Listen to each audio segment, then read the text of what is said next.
হাদিস শরীফে বর্ণিত হয়েছে, আলী ইবনে আবু তালিব রাদিয়াল্লাহু আনহু বলেন, রাসূলুল্লাহ সাল্লাল্লাহু আলাইহি সাল্লাম বলেছেন, আমার উম্মত যখন 15টি বিষয়ে লিপ্ত হয়ে পড়বে তখন তাদের উপর বিপদ মুসিবত এসে পড়বে। প্রশ্ন করা হলো, ইয়া রাসূলুল্লাহ, সেগুলো কি কি?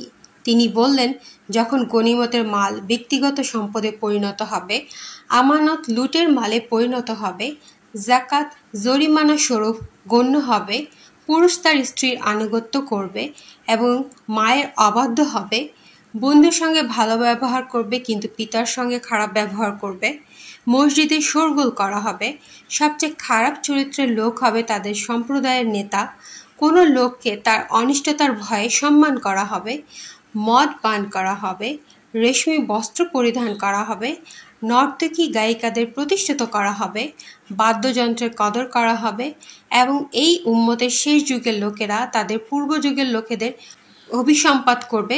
তখন তোমরা একটি অগ্নিবায়ু অথবা ভূমিধস অথবা চেহারা বিকৃতির আযাবের অপেক্ষা করবে।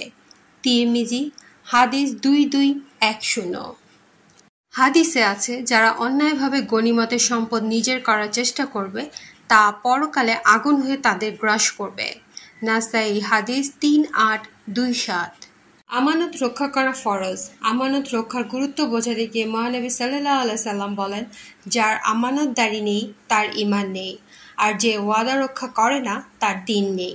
মুসনাদে আহমদ হাদিস 90।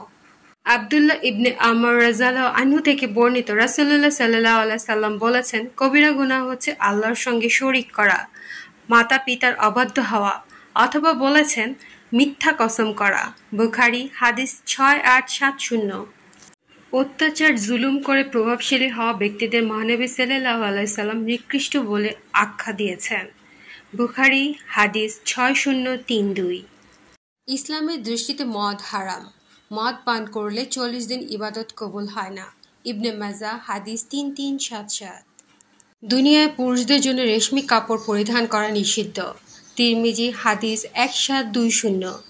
সাহাবায়ে কেরাম জিজ্ঞেস করলেন, হে আল্লাহর রাসূল, আমি যে দোষের কথা বলি তা যদি আমার ভাইয়ের মধ্যে থাকে তাহলে কি গীবত হবে? উত্তরে তিনি রাসূল সাল্লাল্লাহু আলাইহি সাল্লাম বললেন, তুমি যে দোষের কথা বলো তা যদি তোমার ভাইয়ের মধ্যে থাকে তবে তুমি অবশ্যই তার গীবত করলে, আর তুমি যা বলছো তা যদি তার মধ্যে না থাকে তবে তুমি তার উপর মিথ্যা অপবাদ দিয়েছ। মুসলিম শরীফ হাদিস নম্বর 2589। পবিত্র কোরআনে আল্লাহ বলেন, ধ্বংস তাদের জন্য যারা সামনে পেছনে মানুষের দোষ বলে বেড়ায়। সূরা হুমাযা আয়াত 1। রাসূল সাল্লাল্লাহু আলাইহি সাল্লাম বলেন, মেরাজের সময় আমাকে এমন এক সম্প্রদায়ের কাছে নিয়ে যাওয়া হলো যাদের নখ ছিল তামার। তারা তাদের মুখ ও দেহ ওই বড় বড় নখ দিয়ে ক্ষতবিক্ষত করছিল।